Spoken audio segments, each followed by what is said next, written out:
Welcome back to the Encore Audio Archives YouTube channel. I'm Taper Dave, and this is my channel. The archives and load up some other talks that I've got of these Bob Earll cassettes. I've had them sitting on a hard drive for some time now. I've decided to share them with you all. Let me know what you think. Some people loved Bob. Some people hated Bob. Bob was Bob, but he talked all over the world.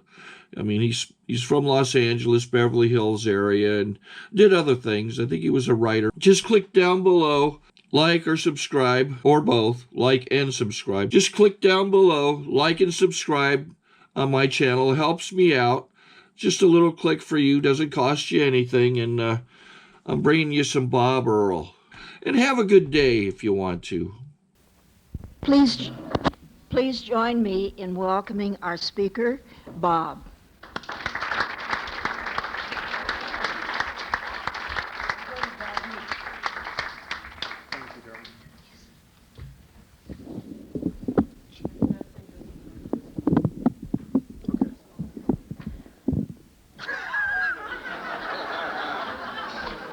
Oh, I like solution-oriented people, you know? I am Bob Earll. I am an alcoholic and a drug addict. And because I didn't grow up around solution-oriented people, you know? My family didn't understand the concept of look for a solution to the problem. My family understood find somebody responsible, blame them, and then go on to whatever's next, you know? And no one ever does anything about the problem. I had a great aunt in Colorado who had a small easement problem in the sense that one day if somebody wanted to, they could build a wall right across the driveway to her house. And my family talked about it for years, about how Aunt, whatever the hell her name was responsible, you know. And no one ever did anything about it. Of course, no one ever built the wall either, so it was all right, I guess, before she died. I agree, absolutely.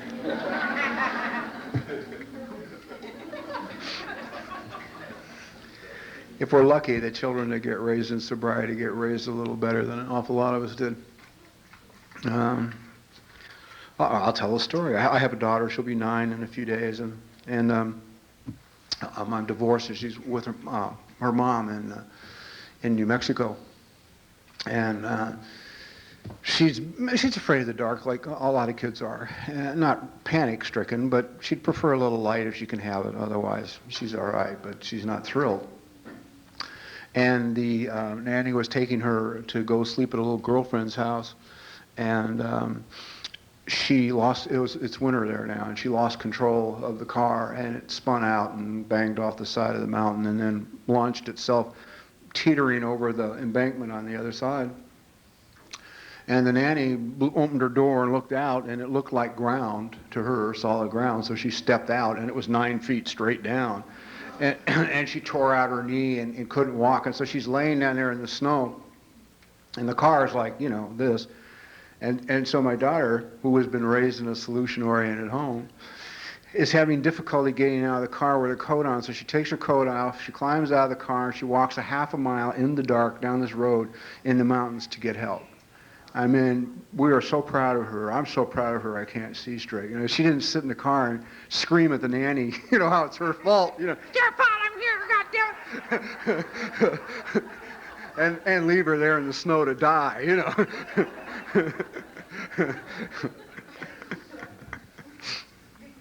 That, however, was not how I was raised, so life has been a bit difficult for me.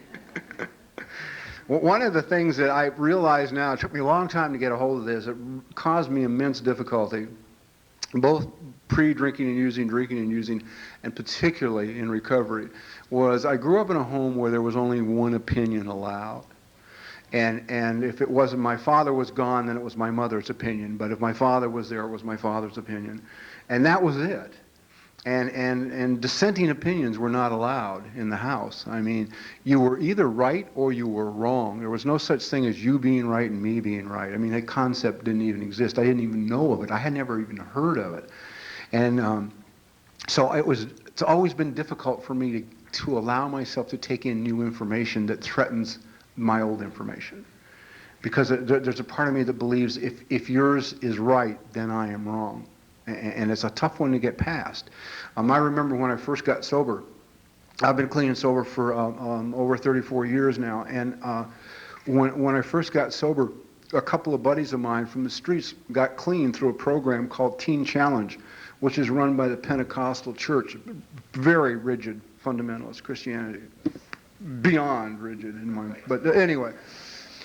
And so I ran into them. They say, "Hey, come on down. See what we're doing. We're doing cool. I've been clean 6 months. I've been clean 9, and you guys are, kicking and not even having any withdrawals." And it was a year and a half before I could go down and see what they were doing, because my belief system was such that if theirs was working, then mine was wrong, and AA was no good, and I needed AA so desperately I could not let myself go look at theirs. For fear it would just negate what I was doing here. I am one of those who was emotionally stressed out before I ever drank. I am one of those that the drugs and alcohol were an answer for, a solution. I grew up here in Los Angeles, and I tell this story only to give you a sense of what I was like at that point when I first began to drink and use. They threw me out of one high school here, Emmanuel Arts, and then they sent me. There used to be a high school in Los Angeles called Jacob Riis, and it was for those of us who were difficult to manage. And I'm 15 years old. I haven't drank. I haven't used drugs. Know nothing about any of that stuff. And I'm having trouble in school anyway because I have attention deficit. So I'm slow, but my IQ's high, and so they think I'm slow intentionally. So it wasn't a lot of fun for me, and I'm always looking like an idiot in the class, which is very shaming. And then I'd react to that with some kind of, something. So they sent me this Jacob Riis High School, 15 years old. They're designed to take care of troubled youth. Most of the instructors are juvenile police officers or retired juvenile police officers. I lasted a day, and they called my mother and said, "We don't want this boy in the Los Angeles City school system." And she tried to get me in some other, continuation program where I work during the week and go on weekends. And they said, "No, you don't get it. We just don't want this kid." 3 days later, somebody gave me a marijuana cigarette and some red wine. Things got better, They really improved a lot, because up until that point I felt kind of insufficient, inadequate, incomplete, like everybody got the handbook but me, about how to live and what to do and how to talk to people. And I always felt like I had this little tiny bubbling pot of sewage inside of me somewhere, and that my whole role in life was to make sure that you never saw that pot of sewage or discovered it. Because I always believed that one of 3 things would happen if you found me out. You'd make me go away, you'd go away, you'd draw the attention of other people to it and embarrass me and humiliate me. So when I smoked this grass and drank this wine, all of that was gone. It was all gone. I felt okay. For the first time in my life, I was comfortable in my body. I was actually okay in this thing. It was like great. I loved it. And I must tell you that the first 3 years, it was delightful. It was really lovely. It was wonderful. I loved it. I became like an amateur chemist. I used to rip off pharmaceutical warehouses, and I'd get up in the morning and I'd have all kinds of substances spread out over the table, and I could create my day. Now, is that joyful or not? Huh? No more wondering what's going to happen when you go out the door. I could tell you who I was going to be when I went out the door. How fast I was going to be moving and talking, or how slow, or if I was going at all. It was like I had this power over these emotions, which I'd wanted all my life because they were eating me up, killing me, and I didn't know how to express them, because the only way emotions were ever expressed in my house was by my mother, who was the child batter. And I'm talking about a woman who used her fists and broke my nose and tore out the corners of my eyes and all that when I was little. So I had a little problem with relationships too. And but the chemicals took that away, and it's great. And I love, one of the things that breaks me up is all of our anti-drug and anti-alcohol, but particularly anti-drug campaigns. And I really don't like all the attention being paid to drugs, because we're like taking it off of alcohol, which is still not killing as many kids as drugs are. And but I remember a while back, they had a commercial, one of the government, and Jesus, you'd think they'd hire somebody sometime that did drugs to do it, but I guess that's a concept that's just not acceptable. But they ran this ad, and it had an EEG on the television screen. And this real authoritative voice came over this EEG, and it's going like this. The needle's just going like crazy, and this authoritative voice says, "This is the brainwave activity of a normal 14-year-old child." And then underneath it comes another needle, and it starts going like this. And the voice says, "This is the brainwave activity of a 14-year-old child who has smoked a marijuana cigarette." I have witnesses to this because they were watching it with me. I couldn't stand it. I laughed so hard I fell from the couch to the floor. And I said to my wife at the time, I said, doesn't any idiot realize that right now there's about 10 million 14-year-olds sitting out there watching this saying, well, that looks pretty good.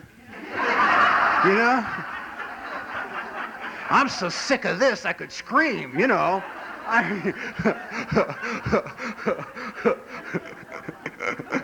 bet the drug dealers of America, the pot dealers, sent money in to keep it on the air.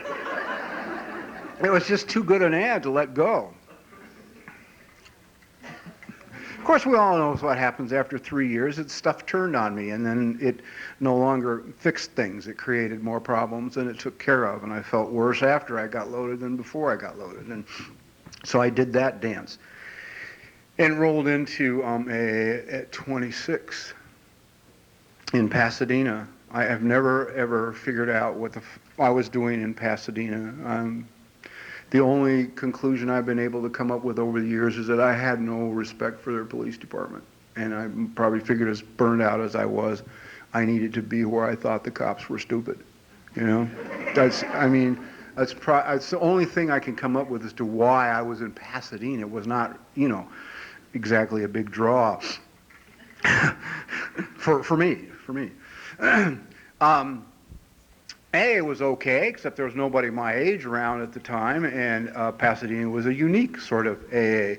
I didn't seem to have a lot in common with those who were sober there. They actually had better lives drunk than I had sober, so we had problems with communication. They just passed out one day on the 18th green at the Annandale Country Club, embarrassed themselves, and got sober, and it's like, but otherwise their life was running fine. The corporation was running well, children were away at college, the wife was obedient, it was all good. That they care. So that was difficult. And the other thing that made it difficult for me is that I think almost without exception, every day I continued to stay sober, I got crazier.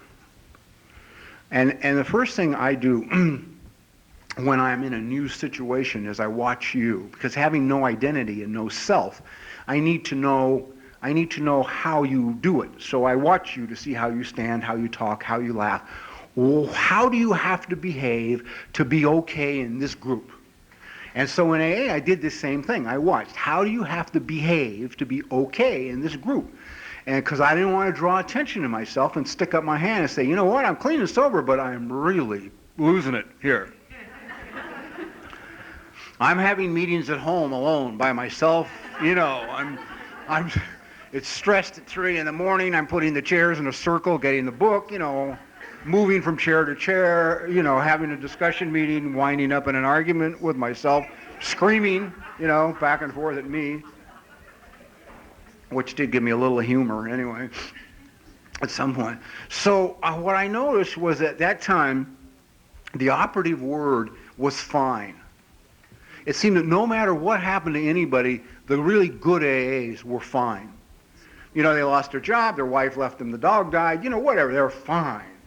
you know, and I would watch these people who were fine, and I'd think, that would make me sad, I think, or that would make me angry, I think, but I didn't know enough about the feelings to really be solid on my own belief system, so I just decided the thing I had better be is fine.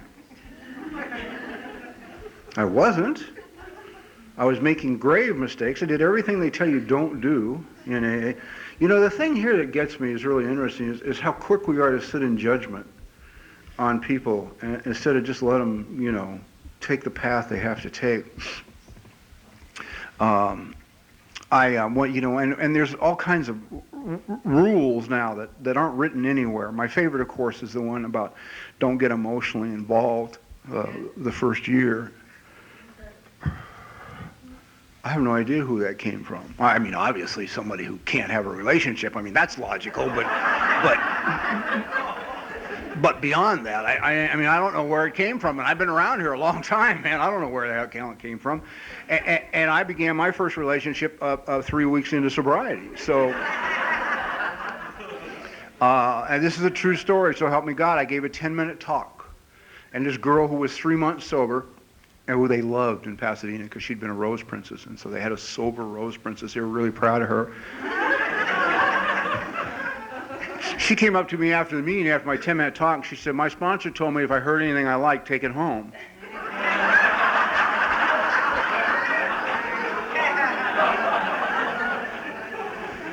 And I was 3 weeks sober and living with these two guys and painting their damn house, you know, in order to stay there, so it seemed like a good idea to me. And we went home and had great fun for about a week, and then she had a complete emotional breakdown and landed in a private psychiatric hospital in Arcadia. Well, I didn't have a sponsor yet. I didn't know what the hell to do. You know, I certainly felt responsible, you know. And I pretty much had figured that's what sober sex was going to be like anyway, you know, which is you meet and you have a lot of fire and you really go at it, and then one of you completely cracks up and you're taken away, you know.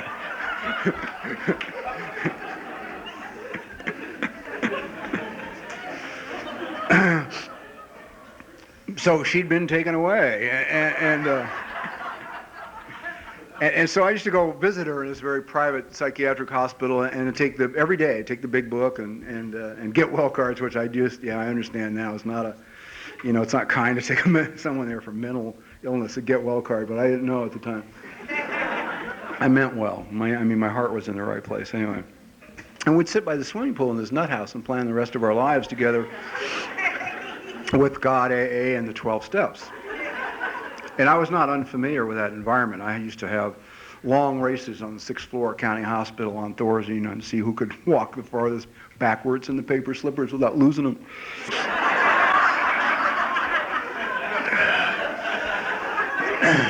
The winner got all the desserts.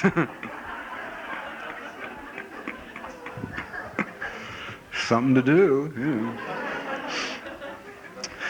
So, after she got out of there, we stayed together for about a year and a half, and it was one of those stormy relationships where we broke up enough times that both of our sponsors said to us, if you go back together again, we'll never speak to you as long as you live, which, of course, we went back together one more time because that had to be dealt with.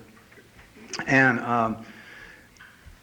they wanted to tar and feather me in Pasadena, just loser wild man for deflowering their Rose Princess.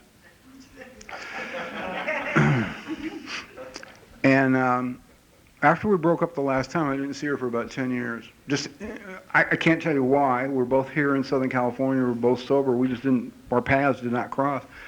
And after about 10 years, once I was out to speak in Burbank, and it's a huge room, probably twice the size of this. It was my memory anyway. And I was like in one end of the room, came through the doors, and she was in the other. And we went across this Alano Club, like, the Clairol ad, running at each other. And we just wrapped ourselves around each other, and simultaneously we said the same thing. We both said, thank you for being part of saving my life. Because 10 years now, in retrospect, we look back and we both realized that without the other one, neither one of us probably would have made it.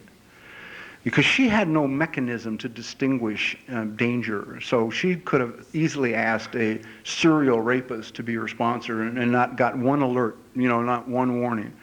And I, on the other hand, I trusted absolutely not one living human being in AA. I thought you all were a joke. So it was like, and so we provided for each other what we needed. She needed somebody to take care of her, and I needed somebody to take care of. Because I saw that we got to meetings for her every night. I saw that we read the big book every day for her. I saw that we read the 12 and 12 every day for her. I saw that we read the 24-hour every day for her. These are things I couldn't have done for myself. I didn't have enough esteem to take care of me. I could take care of her, though. And she needed taking care of. So it was really it was great that we got together. It's just a story about the thing. And I also think the thing that helps about if you happen to be in a relationship in your first year is you'll spend more time with your sponsor than if you're not.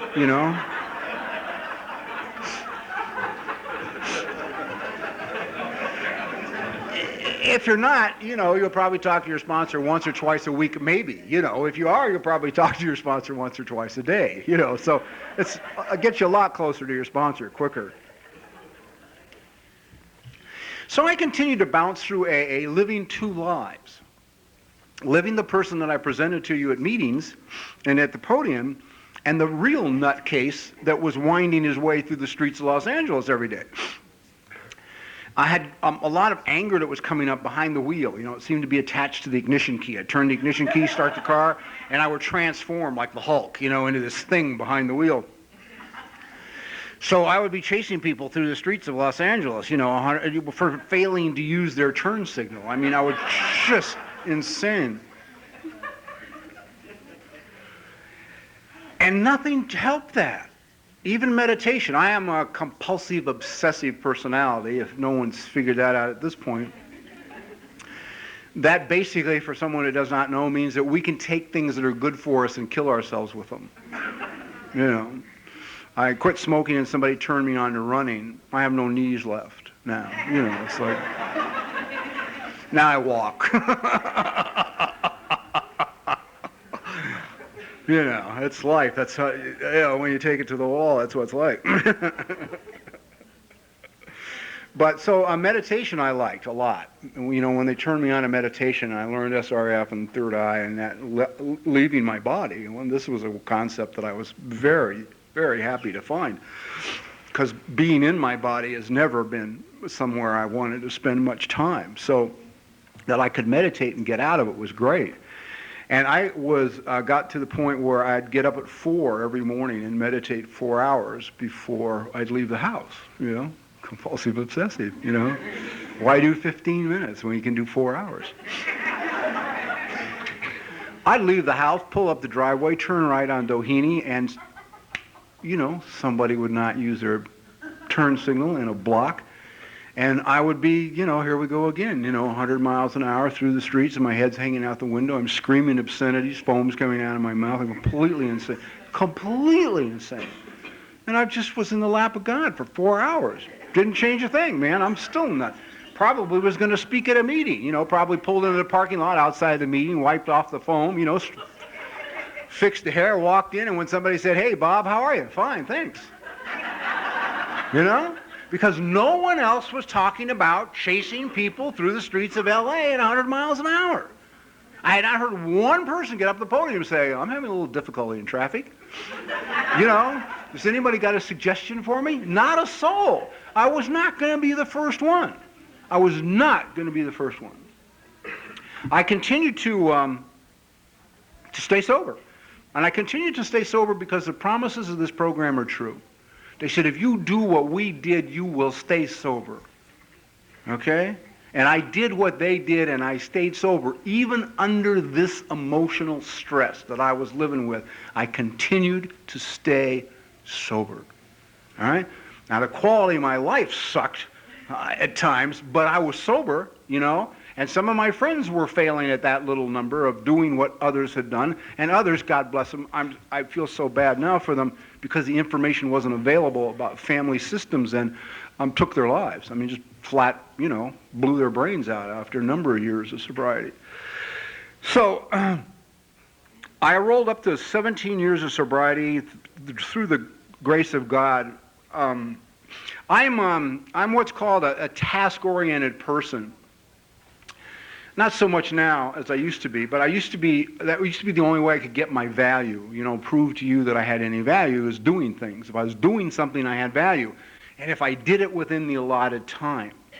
So I was always setting false time limits on myself so I could prove my worth as a human being. Like I would go to the refrigerator, I always use this example, open the refrigerator and there's no milk.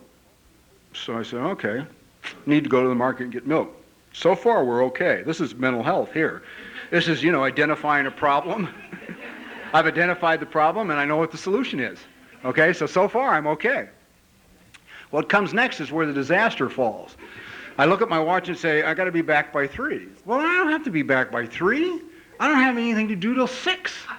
I could walk to the market, But now, I'm dead, and now I'm of course stuck behind some broad in the 8 items or less line with 47 items and a goddamn checkbook out, and I'm just completely insane standing there because I gotta be back by 3. But I have value. If I can just get home by 3, I'm a good human being,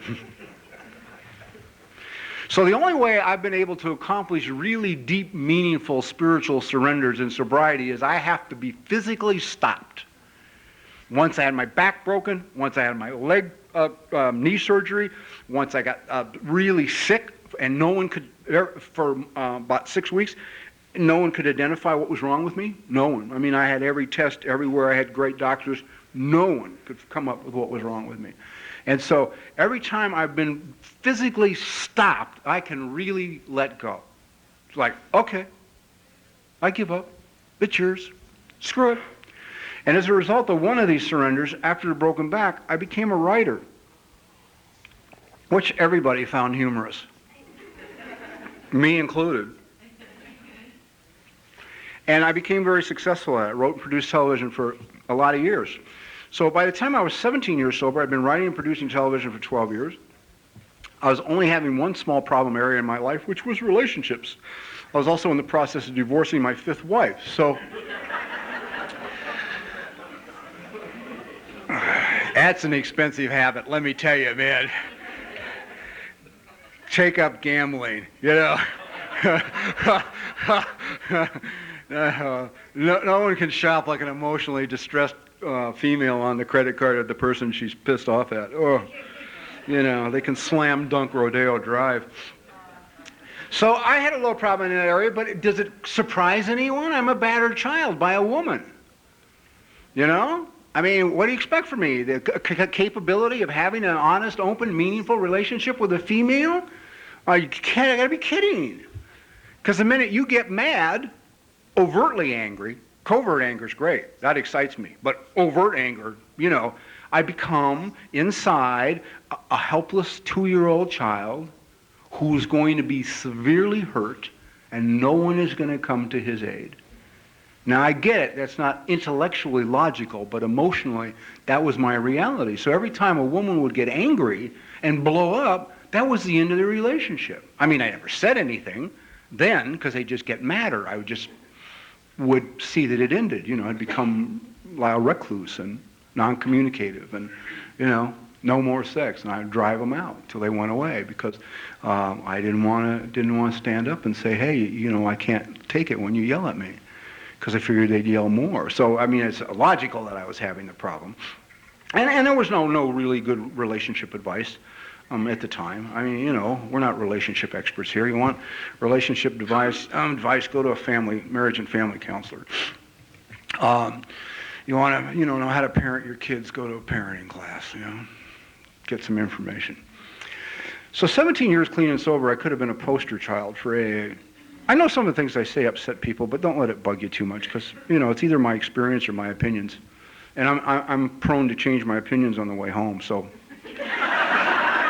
if you're completely off the chart, and ruin your day, and I'm driving home thinking, I don't know that I believe that.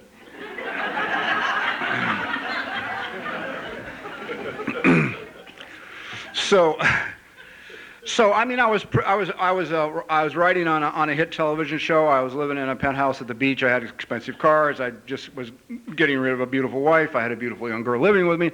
I mean, you know, you could have said, here's a poster child for AA, 17 years sober. I mean, look at this kid from the streets. He has no education, and here's his life. There was only one small problem. When I woke up in the morning, and I don't like words like ever, every, and never, but every, unfortunately, morning, my first thought was, maybe today I get to die. Okay? Now, I'm 17 years sober. I've done everything AA has asked me to do a number of times. Driven thousands of miles to speak, carried panels in every kind of institution, even county hospital, which I hated because I have a tendency to occasionally be phobic about germs. And it's like, and I went every week for, 6 goddamn months. And I was a mental case by the time that panel was over. I probably had washed my hands 7,000 goddamn times. I used to carry a bottle of Physosex or whatever that soap is with me, It's like, God. But I went because they said, you go. And I said, oh, okay, I'll go, And I'd sit in the parking lot after and think, I don't want to touch my steering wheel. I'm going to have to touch it in the morning when I'm clean, It's like, get a rag out and drive home. Oh, it's just horrible, So I'd done all this stuff, and AA had kept its promise. I was still clean and sober, but I had still serious mental, emotional problems. I could not think of anybody to talk to in the program. I mean, I knew most of the heavy hitters, for Christ's sakes. We all hung out together, and I knew their history, so it's like I knew there was no hope there. So I went to a therapist. It was the only thing I could think to do. I went to a therapist. And it was not a popular concept at the time, and I had fired 2 babies of mine for going to therapy. Got rid of them. I said to them what they already knew. I hate it when you say what's obvious, but I said, when they said they were they're in therapy, I said, well, obviously AA and I aren't enough, so you'll have to go find somebody else. They were seeing a therapist, They'd work that out. They didn't need me to tell them that, for God's sakes. So I go to see this therapist. And I know there's a lot of heat. And I was amazed to come back. I've been gone 10 years. And when I left here, there was a lot of stuff happening. CODA was just getting started, and ACA was just getting started, and there was a lot of family information coming in, and people were talking about feelings at meetings, and I mean, it was getting pretty cool here. And then I left, and I was gone for 10 years, and I came back, and I was excited about coming back, because I thought, wow, I wonder how far they've gone since then. And I was like stunned, because in my opinion, backwards, and it's like, and then there's this like really, really rigid first 164 pages of the big book. That's it. Like no respect for the continuing experience of the people who stayed sober and wrote continuing literature. I mean, does that sound familiar? Like one opinion? Just room for one opinion, and not room for more. So, and I've encountered some of these people, and they seem to be really anti-therapy, which I find very humorous. Because if you're going to hold up the first 164 pages of the big book as gospel, you should read it. You know what I mean? So I'll read it. What I'm going to read is on page 32, and 133. So we all know mathematically, page 133 falls within the sacred first 164. Now about health. A body badly burned by alcohol does not often recover overnight, nor do twisted thinking and depression vanish in a twinkling. We're convinced that a spiritual mode of living is a most powerful health restorative. We who have recovered from serious drinking are miracles of mental health, but we have seen remarkable transformations in our bodies. Hardly one of our crowd now shows any mark of dissipation. But this does not mean that we disregard human health measures. This is really unclear. They've made this whole paragraph here very, very fuzzy. God has abundantly supplied this world with fine doctors, psychologists, and practitioners of various kinds. I don't even want to guess what Bill meant by practitioners of various kinds. I wouldn't want to touch that. If you remember that he and Arthur Ford, the psychic, were buddies before Arthur got sober, that he and Dr. Bob used to use the Ouija board, I have no concept. I don't even know what he meant by practitioners of various kinds. But you can bet it was interesting.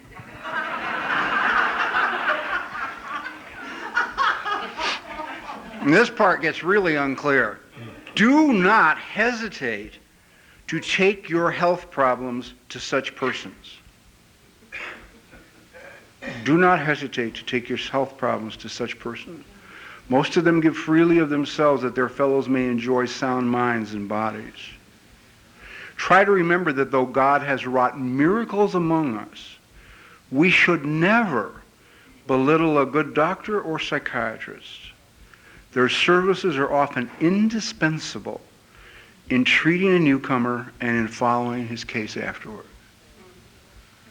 So, I mean, if you're one of the people who's clubbing people over therapy, consider yourself clubbed.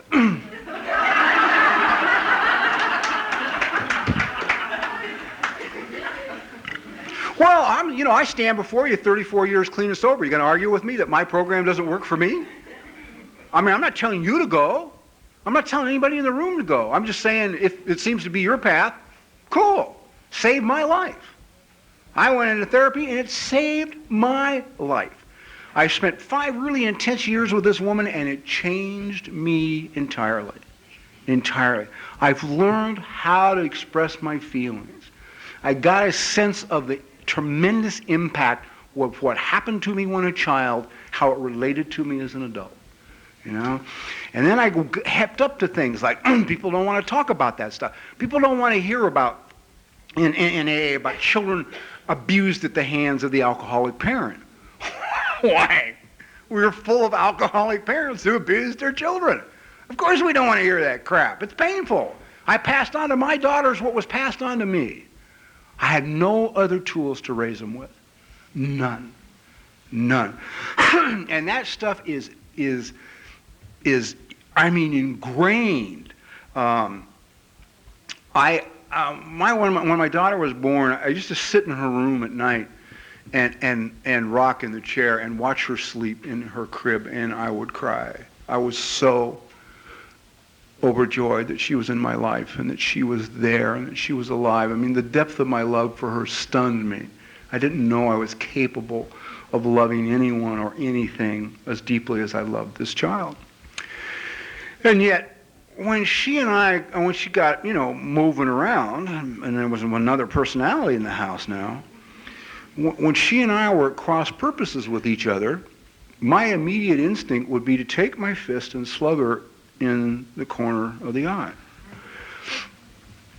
Now, I'd already been to workshops on parenting, read a lot of books on parenting, and so, I'd already trained myself to count 10, so it never happened. This child's never been struck, never been yelled at, never been struck. So, why would I want to do that to someone I love so much? My God, I'm an evolved person to some degree, certainly from what I was from what I came in here, because it's ingrained in me. It's instinct, because I know it works. I know it will make her stop doing what she's doing or do what I want her to do, and I can stop this turmoil if I just hit her. And the interesting thing I discovered in raising her was that that stuff not only affected me in that regard, it affected me in letting her have fun too, and allowing her to be a kid. My parents were both civil servants, and they did not become civil servants because they cared about this, society. They wanted jobs they couldn't be fired from. So the lives were dull. There was no color. There was no music. There were no books. There was no incentive for education, although my father was a college graduate. It was just a really dead house, just a dead house. So fun was not high on the agenda. And I remember one night I was in the bathroom with my daughter. She was taking a bath. I don't know how old she was, but she was whatever age the books say somebody has to be in there. And I use the shrunken hand method, as you know, when it's time to get her out, when the hand starts to shrivel, it's time to get her out. And she's sitting in a tub, and there's a stuffed pink kangaroo on the drain next to the sink by me. And she indicates to me that she wants to bathe this stuffed kangaroo. My immediate reaction internally is, No. You cannot bathe the kangaroo. It's stuffed. It's probably got sawdust. The threads are going to rip. It's going to come out. It's going to stink. It's going to drink. My mind is just going over this kangaroo, you know. And when it finally stops, I thank my dear dead departed mother for her input on kangaroo bathing. And I look at the kangaroo and look at my kid and think, who cares, right? What the hell does it matter? So I give her the kangaroo and a bottle of baby shampoo. I mean, in minutes, both kangaroo and child had disappeared in this mound of bubbles. So finally her hand's getting small, and it's time to take her out. So I take her out, take the kangaroo, put it under the faucet, rinse it off, wring it out. Down the hall we go to the laundry room, open the dryer, throw it in the dryer, close the dryer door, turn it on, and she and I walk out of the laundry room with two entirely opposite emotional states. She is thrilled and excited and delighted and cannot wait to come back and get her kangaroo. I mean, she knows it's going to be wonderful. I, on the other hand, know that the kangaroo is going to have to come out of the dryer with a dustbuster, right?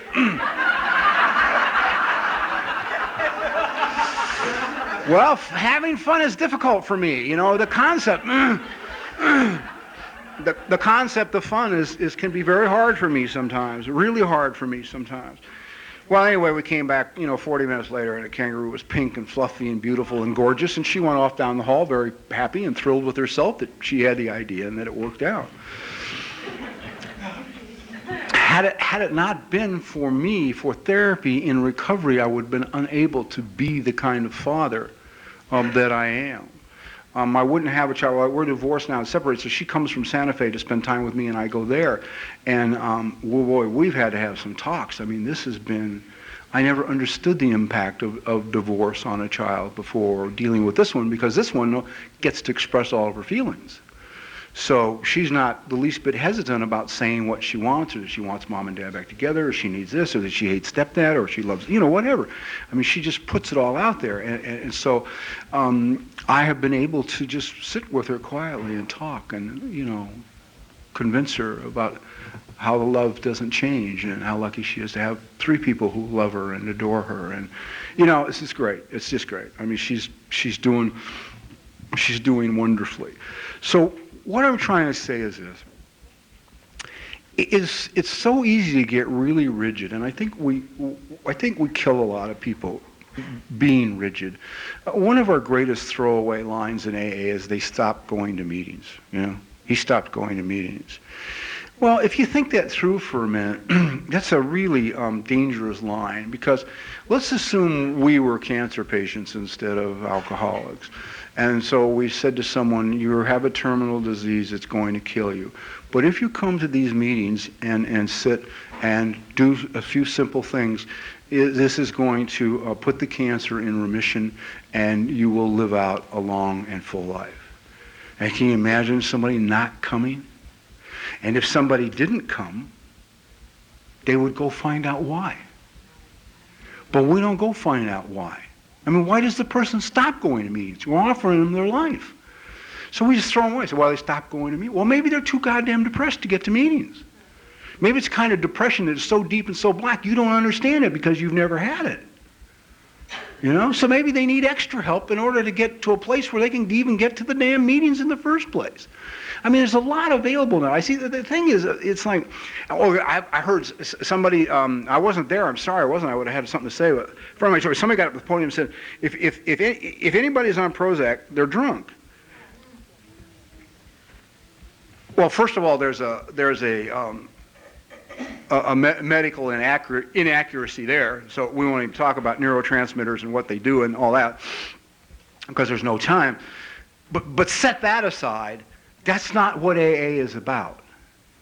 We share our experience, strength, and hope.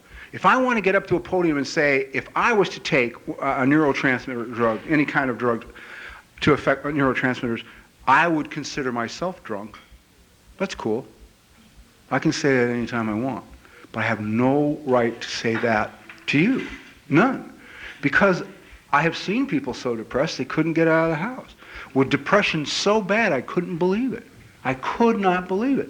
So are we going to stand around and say you got to be strong, like we're going to have AA for the strong? If you can do it the way I did it, you know, you're okay. But if you can't, go away. You know? Or are we going to have an inclusive AA that says, hey, I know you have to do this differently than me. Come on in. I mean, we need to wake up to the fact that the newcomers coming in today know more about addiction, alcoholism, family systems, and recovery than the guy 20 years sober knew when I came in. And what would they have to do to know all that? Watch Oprah. I'm serious. I'm deadly serious. If a practicing alcoholic's been watching Oprah for the last 5 years, he knows more about recovery, alcoholism, addiction, family systems, and all of that than the guy 20 years sober knew when I came in 34 years ago. That's the truth. And we need to wake up to that fact and adjust ourselves to that fact. You know, and get hip to what's going on. I love AA. AA gave me my life. If you and the only thing I see, the only problem I see with some of this stuff is people get into these medications that for depression, and they rely on it instead of AA. I mean, they would take it in place of. People start therapy and they go to therapy in place of. You know, and I don't think that's wise. I think you're in trouble there. I think add those tools to your AA recovery, you'll be successful. If you go into therapy, I would highly suggest, particularly if your funds are tight, get a commitment at a meeting and get 2 people to sponsor it, because that will cut down your therapy period to time, because you'll get into so much shit with your commitment and how bad you hate the group. And with the 2 people that you sponsor, that it'll move you much quicker through the therapeutic process, thereby allowing you to save a hell of a lot of money before you're done. So, you know. So the idea here is what's right for me may not be right for you. But it doesn't make either one of us wrong. My recovery is my recovery. And the thing that's critical to me is my quality of my life. So I have to keep doing those things which add to the quality of my life. I want a quality life. I'm grateful to AA, and I'm so grateful to God, who is constantly taking care of me. So the downside for me of not getting additional help is endlessly God answered my prayers and gave me wondrous things, but I was not mentally equipped to handle them. So I wasted them, threw them away, blew it, got rid of it. So it wasn't that God didn't deliver to me, it's that I could not deal with what was given to me. I couldn't deal with the money, you know, as an out-of-control adolescent. I couldn't deal with the success. I mean, all that stuff. And so God has done his part. It's just time for me to do my part. Yeah, if that's not it, I don't know what is. Happy Sunday. Thank you. God bless you.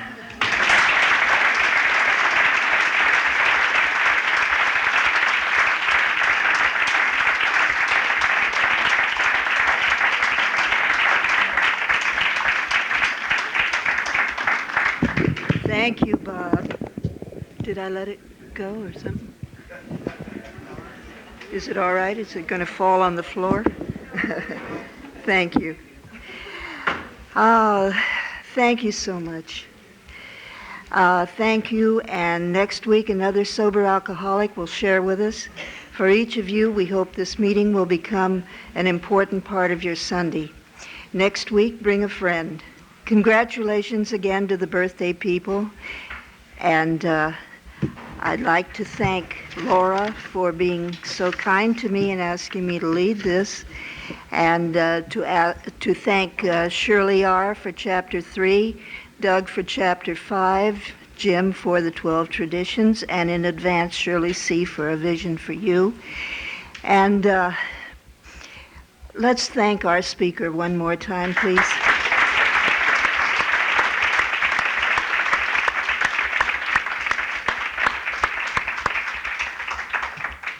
Before you thank our speaker, we will ask that you please clean your area and help stack the chairs against the back wall. Next Sunday, come early. Setup crews can always use additional help.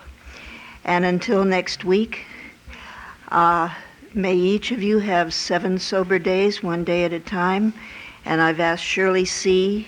to read a vision for you and lead us in the Lord's Prayer.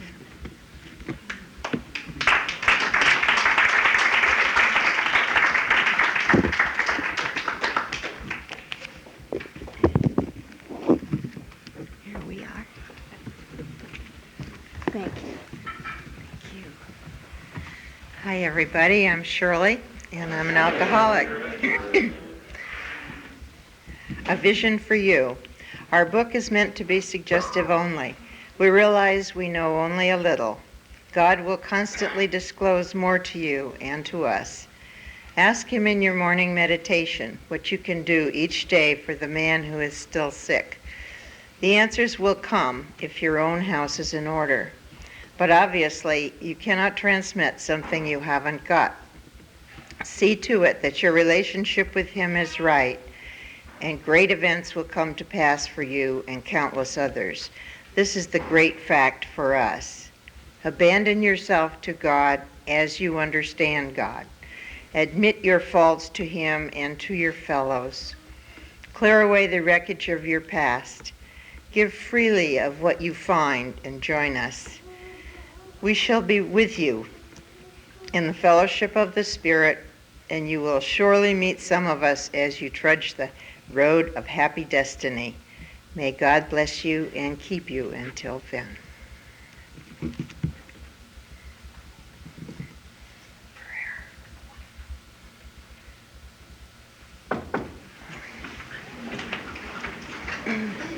This is the Serenity Prayer.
Sorry to interrupt your viewing. Caper Dave here. Just wanted to take a second to ask you to like and subscribe to my channel. Let me know if you like what you're listening. I've got some very good talks here, and this one's a great one. Just curious, do you think this is better than Zoom? Tell me what you think. Okay, this is how I prepare my drone for launching.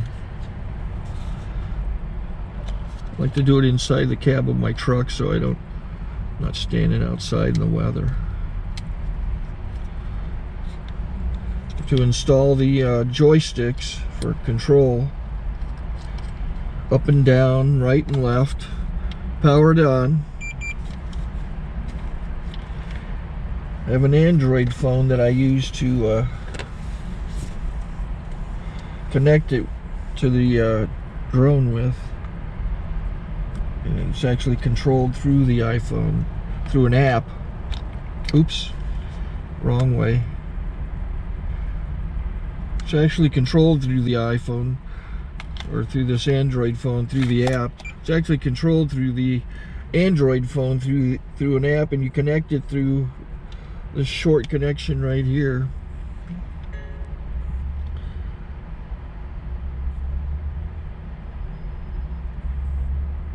Remote control connected. Remote control's connected. So Pull out the drone. I have to extend the legs. Long legs extended first, then the short legs. Remove the gimbal protector. Set that aside, then power it on one short burst and one long burst. I lay it down. So I have to go to calibrate. So the drone's not connected yet. It shows you here as this drone gets disconnected, even though the remote's powered on. So the drone has to establish it's connected. So I go into the app to calibration mode. First I'll calibrate the remote controller. Start calibration. Out, in, oop, out, in, up, down, and then this little wheel is to control the gimbal. So it's calibrated. Go to gimbal calibration, start calibration, and then it calibrates the gimbal. I don't know if that shows up. The gimbal's moving all over the place. Changes, you can see it on the video. And I'm calibrated to take off. It's acquired 7 satellites at the moment. There are 26 satellites up in the sky, which it has to acquire before you can take off. So it's connected. It's got enough satellites. This is white. I can go to press this little arrow button, swipe right to take off, and it would start the motors if I slid this to the right.